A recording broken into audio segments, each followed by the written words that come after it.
Hi guys, welcome back to the next video. So here we are continuing on the security group over here. So what we have done previously is to allow a connection. Now, naturally the question would be about if you want to deny a connection, what are you going to do about it? So if you are planning to deny a connection, you just need to make your allow very much a strict rule. So for example, here I am adding a custom one, and here I'm just saying that I need a protocol, which is a custom protocol as well. So just say TCP protocol, and then I'm sorry, let's take a custom TCP protocol.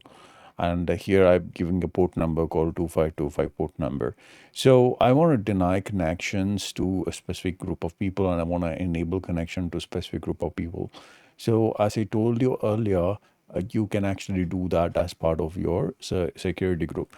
There is no explicit way of denying people. There is no option of you explicitly denying people from accessing your service.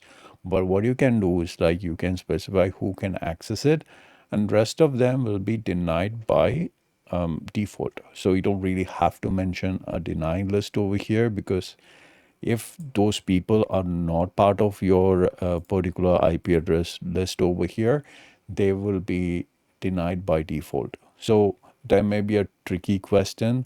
So is it possible for you to deny certain users as part of your security group, even though there is no specific option like deny in security group, but by default it is deny. So yes, so you can actually only specify whoever is likely to access your this particular port number to your instances which has the security group applied on top of it.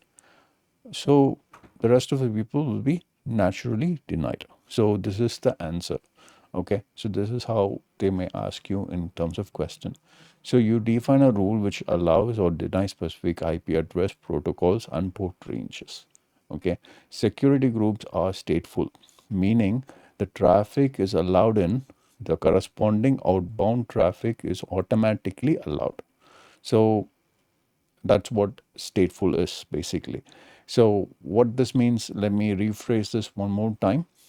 If you are allowing a traffic inside, that will actually affect your outbound as well, and it will basically tune your outbound to allow the outbound naturally to allow that traffic outside to the specific IP address or series of IP address which you have specified.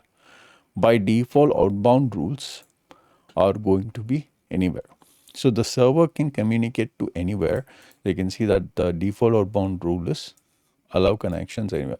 So the connection which is going outside from your server will be by default anywhere. But even if you disable this, the inbound rules will actually get a support from outbound rules. So it is quite natural that you don't really have to specify it, because this is stateful. Okay. So in a typical use case, like in which scenarios you can use this kind of a security group is if you are configuring a security group to restrict only to a certain IP address, like example, your company VPN address. It allows only traffic like HTTP and HTTPS. And you can be also specific about that. So you can only allow HTTP and HTTPS. That is also something which you can do over here. So when you do add rule over here, you can also search for HTTP and HTTPS. You have to give two rules over here. So one for HTTP, one for HTTPS. By default, you can see the port numbers are chosen over here. So you cannot actually modify these port numbers and then allow from anywhere. So you can actually have these only configured for allow anywhere, and rest of, all TCP, and you can put your company's, VPN IP address range. So your network administrator would have the IP address range of your company, and you can actually put that IP address range over here. So anyone in from your company can actually access this particular service security group. Sorry. So this is pretty much I want to cover on this video. Thank you again for watching this. If you have any questions, leave it on the question section.